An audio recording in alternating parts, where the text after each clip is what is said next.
আসসালামু আলাইকুম দর্শক। এখন আমি একটা কথা শেয়ার করব। বিষয়টা হচ্ছে, দেখেন, মানুষত্ব, ঠিক আছে, ব্যক্তিত্ব, পার্সোনালিটি, এগুলো আসলে একজন মানুষকে খুব সম্মানিত করে তোলে, ঠিক আছে। যে বিষয়টা এখন আমি একটা ভিডিওর মাধ্যমে দেখাবো, যে আমাদের সম্মানিত উপদেষ্টা স্বরাষ্ট্রমন্ত্রী আসিফ নজরুল স্যারের বুধবারে আপনার ঘটনাটা ঘটছিল, ঠিক আছে, 4 তারিখ বুধবার। তো বিষয়টা এখন আমি আপনাদেরকে একটা ভিডিওর মাধ্যমে দেখাবো। তো মানুষত্ব কাকে বলে সেই জিনিসটা বুঝতে পারবেন। ভিডিওটা দেখেন, আমার স্ক্রিনে আসতেছে। একজন পথ শিশুর মুখের এই বক্তব্য এখন মানুষের মুখে মুখে।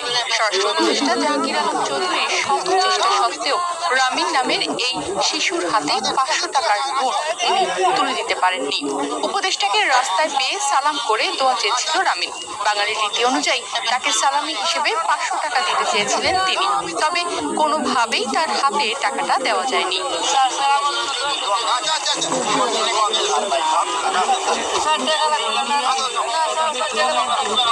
তো আমি সবাইকে বলবো, আপনারা আপনাদের ব্যক্তিত্বকে ধরে রাখবেন, সবার কাছেই সম্মানিত হবেন, নিজের ব্যক্তিত্ব হারাবেন না। ধন্যবাদ সকলকে।